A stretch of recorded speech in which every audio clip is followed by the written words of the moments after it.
Hello students. Students, हम जो next topic करने वाले हैं that is conductance of electrolytic solutions.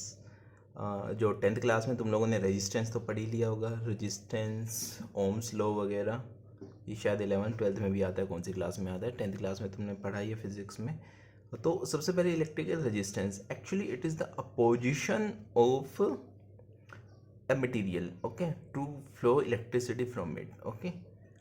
कोई भी इलेक्ट्रिसिटी फ्लो हो रही है तो उस की जो अपनी प्रॉपर्टी है कि वो कैसे उसको रजिस्ट करता है, कोई भी मटेरियल जिसके अंदर से इलेक्ट्रिसिटी पास हो रही है, दैट इज़ कॉल्ड रेजिस्टेंस। किसी सब्सटेंस में ज़्यादा होता है, किसी में कम होता है रेजिस्टेंस, ओके। तो ऐसा unit of resistance is ohm, और and this is the symbol of ohm, okay. Next जो रेजिस्टेंस होता है, it depends upon length and cross section area. It depends upon length and cross section area.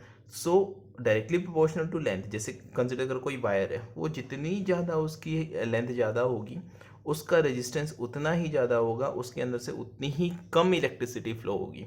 और area of cross section means उसका जो ये radius कह सकते हो तुम, उसकी area of cross section radius पे डिपेंड करेगा। तो एरिया, ये जो रेडियस उसकी जितनी ज़्यादा होगी, देखो this is inversely proportional to resistance. That means जितने ज़्यादा एरिया ऑफ क्रॉस सेक्शन होगा वो रेजिस्टेंस उतना ही उसमें कम होगा। इसलिए जो भी वायर जो होते हैं, अगर उनकी मोटाई ज़्यादा है, अगर उनकी थिकनेस ज़्यादा है, that means it can conduct more electricity, and if it is of more length, less electricity will be passed, and जो इलेक्ट्रिसिटी होगी वो वहाँ वेस्ट भी होती है। बिकॉज रेजिस्टेंस मीन्स क्या होगा कि वो जो वायर होता है वो जो इलेक्ट्रिसिटी है उसको हीट एनर्जी में कन्वर्ट करके एटमॉस्फेयर में भेज देगा, तो हमारे तो इलेक्ट्रिसिटी का लॉस ही हो रहा है ना इन दैट केस।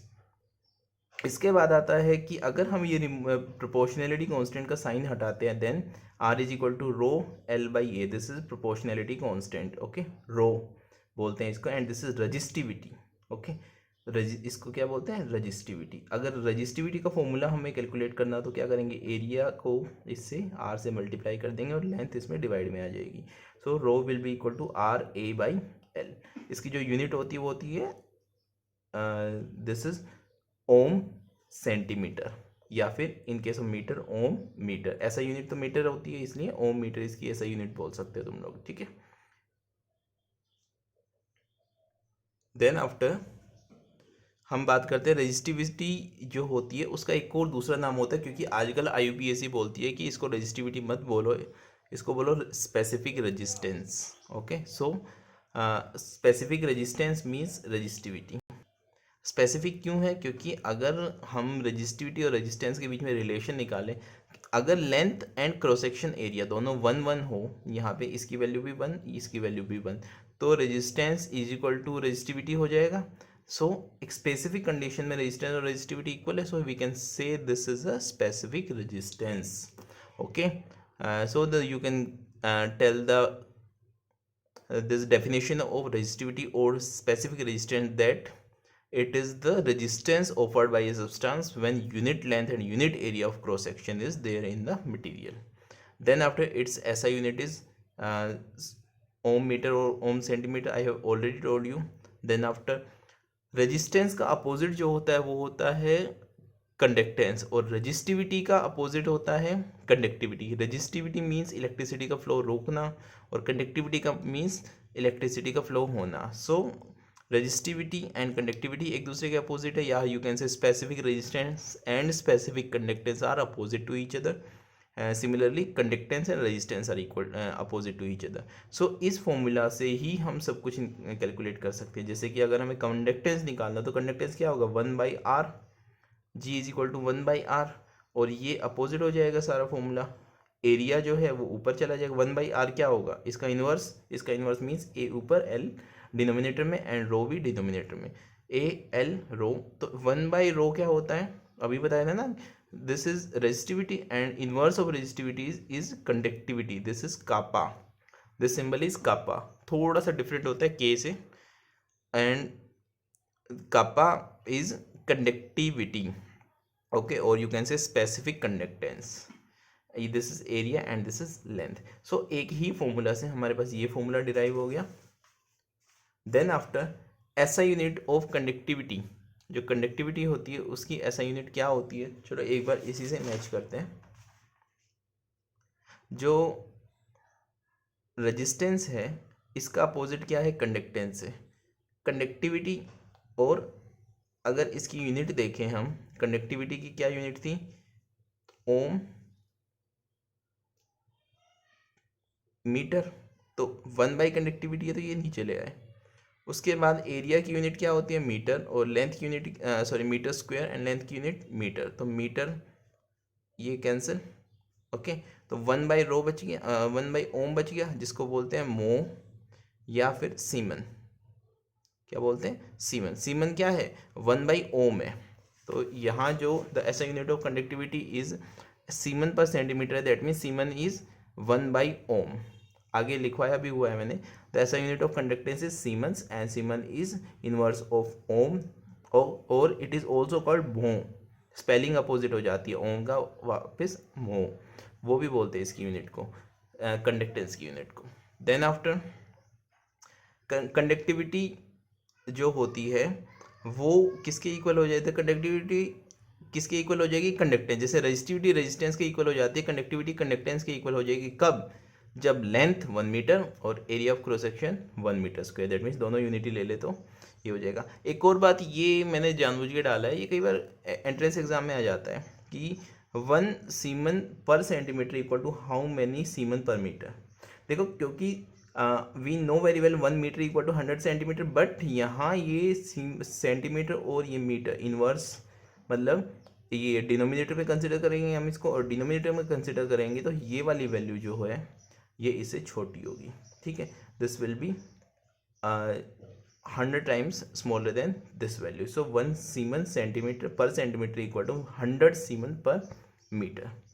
देन आफ्टर जो कंडक्टिविटी होती है वो किसके ऊपर डिपेंड करती है, वो लेंथ एरिया से के ऊपर इतना डिपेंड नहीं करती, क्योंकि वो की इंटेंसिव प्रॉपर्टी होती है। लेकिन वो किसके ऊपर डिपेंड करेगी, नेचर ऑफ मटेरियल, किस तरह का मटेरियल लिया है। लाइक अगर तुम लोगों ने जैसे कि एग्जांपल ले सकते हैं, स्ट्रॉन्ग इलेक्ट्रोलाइट लिया है, स्ट्रॉन्ग इलेक्ट्रोलाइट लाइक HCl ले लिया, HCl का सॉल्यूशन ले लिया, तो उसके अंदर से इलेक्ट्रिसिटी बहुत ज़्यादा कंडक्ट होगी, उसकी कंडक्टिविटी बहुत ज़्यादा होगी। लेकिन अगर तुमने वीक इलेक्ट्रोलाइट ले लिया, जैसे कि CH3COOH ऑक्जेलिक एसिड का सोल्यूशन ले लिया, तो उसके अंदर से इलेक्ट्रिसिटी कंपेरेटिवली कम पास होगी। सो नेचर ऑफ मटेरियल के ऊपर डिपेंड करता है वो। सेकंड, प्रेशर एंड टेम्परेचर के ऊपर डिपेंड करता है। कैसे करता है कैसे नहीं वो देखेंगे आगे। प्रेशर का तो ऐसे तुम्हारे सिलेबस में है नहीं, लेकिन टेम्परेचर का है, तो हम टेम्परेचर के केस में देखेंगे कैसे डिपेंड करता है। सो कंडक्टर्स जो होते हैं ये 3 तरह के होते हैं जो इलेक्ट्रिसिटी कंडक्ट करते हैं, वो materials. First of all conductors, second is insulators, and third one is semi conductor. एक और मैंने इंक्लूड किया है सुपर कंडक्टर, जो तुम्हें फिजिक्स में पढ़ना है। सो first of all conductors, conductors क्या होते हैं, वो कंडक्टिविटी इज़ वेरी हाई। देखो यहाँ पे हमें ये नहीं करना कि जैसे छोटी क्लास में बताते थे कि कंडक्टर्स वो होते हैं जिनके अंदर से इलेक्ट्रिसिटी पास हो जाती है, इंसुलेटर्स वो होते हैं जिसके अंदर से नहीं होती। यहाँ पे हमें इन फॉर्म ऑफ कंडक्टिविटी बताना है। तो कंडक्टिविटी इनके केस में बहुत ज़्यादा होती है। देखो 6.2 into 10 silver is the best conductor, तो इसकी वैल्यू 10⁻23 सीमन पर मीटर है। ऐसे ही 10⁻5 10⁻6 से कंडक्टर स्टार्ट हो जाते हैं, 10⁻3 से 10⁻4 से लगभग ये कंडक्टर स्टार्ट हो जाते हैं। देन आफ्टर इंसुलेटर्स, इंसुलेटर्स में जो ये वैल्यू होती है कंडक्टिविटी की, वो -10⁻⁻⁻⁻ माइनस में जाती है, -2 -3 -4 इस तरीके से। और जो सेमी कंडक्टर्स होते हैं, सेमी कंडक्टर्स मीन वो conductivity lie between insulators and conductors, तो उनकी जो कंडक्टिविटी होती है वो इन दोनों के इन बिटवीन लाई करती है। इन बिटवीन मीन्स जैसे सिलिकॉन हो गया, जर्मेनियम हो गया, तो इनकी कंडक्टिविटी उनके इन बिटवीन लाई करेगी। ठीक है, 10⁻1 10⁻2 और जैसे 6 7 8 सीमेंस पर मीटर, इस तरह की वैल्यूज़ आती है इन केस ऑफ सेमी कंडक्टर। लेकिन तुम्हें जो याद रखना है वो ये याद रखना है, silicon and germanium are considered as semi conductors.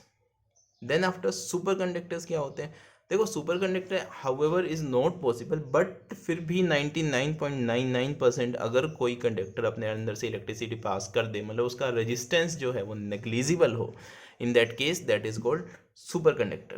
Okay, और सुपर कंडक्टर पहले तो जो इनिशियली थे वो बहुत ही कम टेम्परेचर पे मेटल्स शो करते थे, लेकिन अब कुछ सिरामिक्स ऐसे क्रिएट हुए हैं जो अच्छे टेम्परेचर का मतलब ये नहीं है कि 1-2 डिग्री सेल्सियस, अच्छे टेम्परेचर का मतलब ये है कि लाइक -190 केल्विन हो गया, -100 केल्विन हो गया, -100 केल्विन हो गया, 109 केल्विन हो गया, 120 केल्विन हो गया, उस टेम्परेचर तक भी सुपर कंडक्टर्स होते हैं।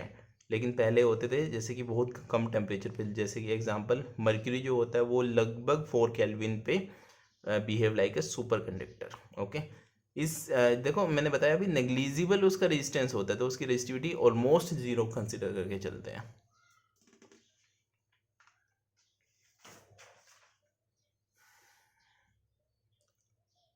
अच्छा, एक और है कंडक्टर्स की जो डिवीज़न है वो दो पार्ट में है। वन इज़ मेटालिक कंडक्टर और इनको बोलते हैं इलेक्ट्रॉनिक कंडक्टर, और दूसरा इलेक्ट्रोलिटिक कंडक्टर जिसको दूसरा नाम होता है आयोनिक कंडक्टर। इनको इलेक्ट्रॉनिक कंडक्टर क्यों बोलते हैं? बिकॉज इलेक्ट्रॉन्स ट्रांसफ़र होने की वजह से इलेक्ट्रिसिटी पास होती है। और इनको इलेक्ट्रोलिटिक कंडक्टर को आयनिक कंडक्टर क्यों बोलते हैं? Because ions are responsible for passing of electricity.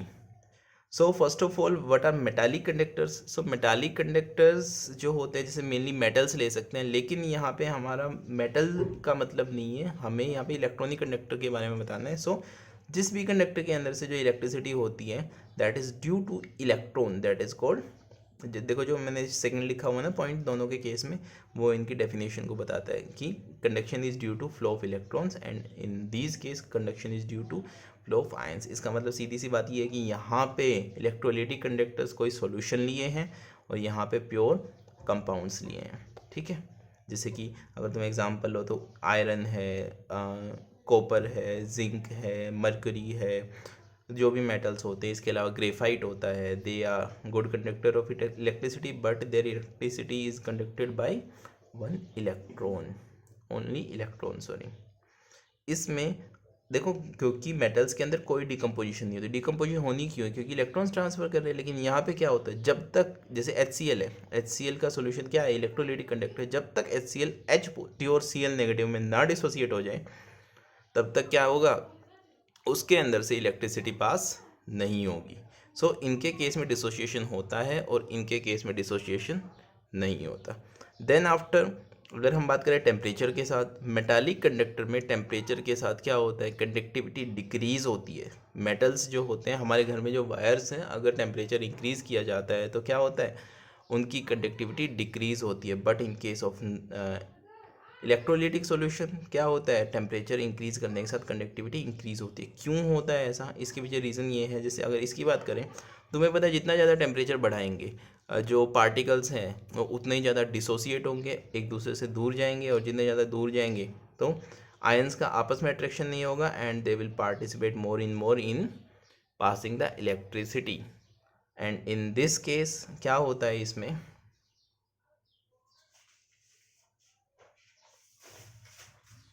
जैसे तुमने कोई वायर ले ली, ठीक है, इस वायर में क्या होता है, जो इलेक्ट्रॉन्स होते हैं वो वाइब्रेट करते रहते हैं, और जितना ज़्यादा टेम्परेचर इंक्रीज़ होता है वो इलेक्ट्रॉन्स की वाइब्रेशन, जो इलेक्ट्रॉन्स की जो पोजीशन है, जिनको कर्नल्स बोलते हैं हम, जहाँ पे इलेक्ट्रॉन्स मिलते हैं, उनकी वाइब्रेशन और ज़्यादा बढ़ जाती है। और जितनी ज़्यादा बढ़ जाती है तो वो फ्लो ऑफ इलेक्ट्रिसिटी को, वो ये जो वाइब्रेशन बढ़ रही है वो फ्लो ऑफ इलेक्ट्रिसिटी को रोकती है, ठीक है, रेजिस्ट करती है। That's why with increase in temperature in metallic conductors जो रेजिस्टेंस इंक्रीजेज और कंडक्शन डिक्रीजेज। देन आफ्टर एक ये देखते हैं, इसमें कोई फिजिकल चेंज होता है, ज़्यादा से ज़्यादा क्या होगा, अगर बहुत ज़्यादा हीट कर दिया तो वो मेल्ट हो जाएगा। लेकिन in that case chemical change takes place, that means molecules are breaking down into ions. तो ये कुछ डिफरेंस थे, काफ़ी इंपॉर्टेंट है metallic conductor and electrolytic conductors. Then after हम कैसे मेजरमेंट करेंगे कंडक्टेंस का? तो कंडक्टेंस को मेज़र करने के लिए एक ये जो है इसको बोलते हैं व्हीटस्टोन ब्रिज। ये फिज़िक्स में प्रैक्टिकल में भी कराया जाता है और लैब में भी कराया जाता है, सॉरी थ्योरी में भी आता है, ठीक है। व्हीटस्टोन ब्रिज, इससे हम क्या करते हैं, रेजिस्टेंस कैलकुलेट करते हैं और उससे हम कंडक्टेंस कैलकुलेट करते हैं। कैसे? पहले तो व्हीटस्टोन ब्रिज को समझो। व्हीटस्टोन ब्रिज में क्या होता है, ये 4 रेजिस्टेंस होते हैं, ये R3 and R4, these resistors are fixed. That means मान लो यहाँ पे हमने 5 ओम ले लिया, यहाँ पे 4 ओम ले लिया, ये फिक्स होते हैं। This is variable resistor, that means हम अपनी मर्जी से इसको चेंज कर सकते हैं।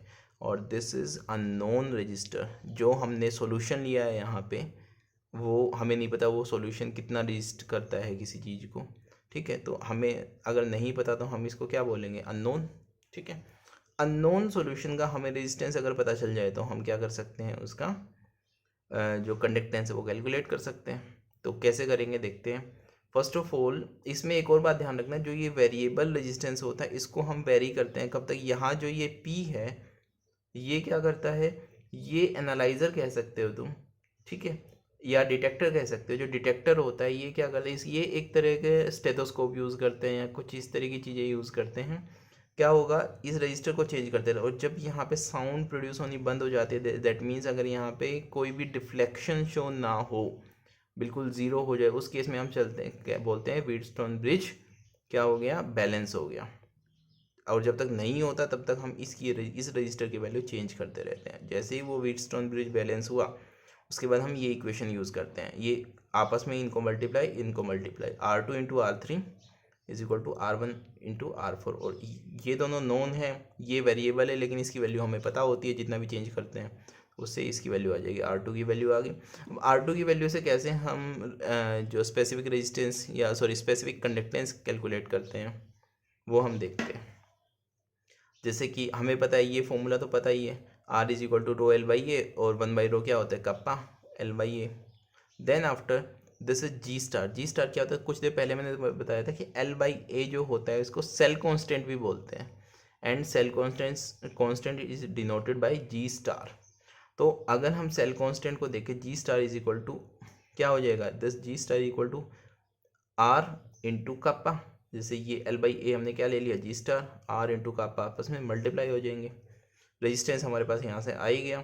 कप्पा जो है वो हमें कैलकुलेट करना है, तो सेल कांस्टेंट, क्योंकि हम अपनी मर्जी से जो भी सेल ले रहे हैं उसकी लेंथ और क्रॉस सेक्शन एरिया ले सकते हैं, तो सेल कांस्टेंट अगर हमें उसका पता चल जाता है दैट मीन्स हम ये फॉर्मूला यूज़ करके kappa equal to G star upon R easily क्या कैलकुलेट करते हैं, उसका स्पेसिफिक कंडक्टेंस कैलकुलेट कर सकते हैं। ठीक है, आज के लिए इतना ही, थैंक यू।